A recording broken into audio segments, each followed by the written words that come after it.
So let's get into it. What I felt coming into 2023 was I wanted a fresh start because I did feel like 2022 was a little bit of a slump for me. Even though I did feel that since 2020, but I felt like 2022 was like the end of my slump where I just like I want to get it done. Like this is the last year that I'm going to feel like I'm in a slump. And I felt like I wanted this year to be like a year of my like a hustle, because like also MCO has been over and we could go out now and we could do things. So like I wanted to be a hustle year, and I also turned 25 in 2023, so it's also a big deal. It's a quarter life crisis, and I did want to make more plans and be more productive in the year. So I do have some milestones that I achieved. Number one is I did keep up with the planner for a whole year, which I generally have never done that before. Like I have never committed to something for a whole year before, and I've committed to a planner, which I'm really proud of. And the second thing is I did keep track of my finances for a whole year and actually have a budget, actually have a planning, and I've written down like my general bills or my general expenses and budget them every month. So that's what happened. The other things, I landed my first job and I'm still in that job, and I did buy a few things that would be difficult if I did not have a job. So it was like my hard-earned money and I bought it. One of the other milestones is that I was there for me and putting myself first in certain situations and reflecting that I am worth a lot more than I think. And the last one is probably, I would say, a milestone because it's new and I've never experienced it, but I experienced grief firsthand and going through it, like facing it and processing things and just facing grief. Okay, the next is I'll show you my mood graph. So this is obviously the happiest and this is not the happiest. This is happening. The month was really active and we have March, July and November. So March is probably my happiest month. I'm not sure why, but I guess it's like just not many bad things happen and there were more good things happening. And the last one is like probably like the saddest month, or just a lot of bad things happening in that month, is probably May this year, in 2023. So this is my mood graph. Also, the first time doing this, I don't know how people do it and make it aesthetic, but this is the best I could do.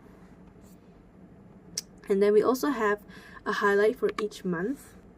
Then we have some brain altering moments. So these are a few moments that I think in the year that really brain altered and changed my perspective, and just the whole mood changed. So number one is the day I chopped my hair. So my hair wasn't this long, it was actually pretty damn short. And then the second thing is when my boyfriend joined the first family event, which was really nice.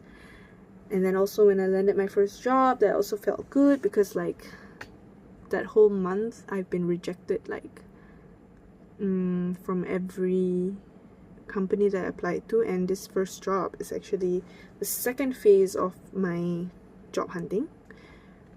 And then attending my first K-pop concert, that was brain altering. It was amazing. The concert was so much fun. And then I did lose my grandmother in December, and that was a whole different experience. The grief was a whole different experience. I never thought I could feel so sad. And then we also had when I had a hiatus with my best friend, I think it's for like a month, and we talk every day, but we had a hiatus, we had a misunderstanding, and we didn't talk for a month. And then we reconciled, and that was really nice. And that was when it brain altered myself, and you know, it changed my perspective, and it made me more aware of my actions and her actions, and you know, we reflected on it. And the last one is probably when T1 won their world champions, because they haven't won a finals in forever, and it felt so good that they finally won, and supporting a team from when they were, you know, they were good but they were not good enough to win the finals. It's a funny slide that I added. but it's goals that I did not achieve for the year. The first one is nurture a new skill or a hobby or a habit. So I wanted to learn how to sew. I wanted to better my crochet skills. I wanted to try tufting, and I wanted to swim every once or twice a week, but I did not commit to any of this. The second is I wanted to read a book every 2 months, but I've only actually read 2 books. Yes, but it's the fact that I did read though. So the 2 books that I read in 2023 was You've Reached Sam, and that, oh my god, I bawled my eyes out. I was reading in the airplane, and I'm pretty sure the person beside me is like, girl, stop crying. I was sobbing. And the next one is Daughter of the Moon Goddess. Now that is a book that is extremely, like, I never thought I would like that kind of genre, but it was so interesting and so captivating. Like, I really loved that book.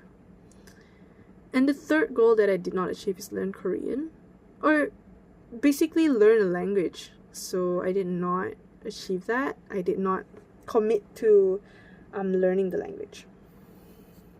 And we have also places I traveled, which is not much because I realized, like, hey, I did not plan any traveling trips this year. So but I did go to Cambodia at the end of 2022, but I did continue in 2023, so I would consider that places I traveled in the year.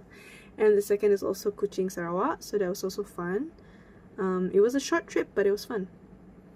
And then I did add like a big adult purchase. So I had new specs. These are my new specs. They are quite expensive. I wouldn't thought that I would buy it, but I did because I started working, and you know, we have savings and it just feels right. I haven't changed my specs in I think 5 to 6 years, so it's about time. And the next one is a new handbag. Like, I got a new handbag with my best friend, so that's that. So you can see that the first thing is learn adulthood. I know I'm 26 this year, and you know, there's a lot of things I should have known already, but it's okay. We start now. So learn adulthood. I did include like have a commitment, and I did start that commitment, which is I bought a new phone. And that's a commitment every month. And then probably pay some bills on my own, or understand the work life and live it. And I have been living it because work has been tough recently. The next one is declutter.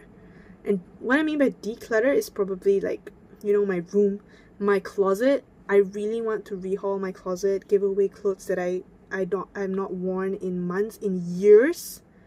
I want to give them away, like my photos and just stuff. Like, I have too much stuff. I need to declutter. Next one is spend more time with people who matter. And what I mean by that is I need to know who makes me feel good and who spend less time with people who don't make me feel good. And also take more time to spend with people that I don't see often. And the last one is probably commit. Again, I say this every year, but commit to a new skill or a new hobby. Like learn a new language, or commit to my swimming schedule. Do something about my health, and also read more books. So those are the few hobbies that I want to commit to, even though they're not new. So that is the end of my session, but I think I ended the year as best as I could. And even though I feel like it could be better, that just gives me a chance for this year to fulfill those downs and the goals that I did not manage to achieve. That's the year for this. And I tried, and that's what matters. So thank you for coming to my TED Talk and listening to me reflect on my 2023. I know it's wacky, I know it's not great, but this is the best I can do at this moment, and I will look back at this video and think I still did put a lot of effort in these slides.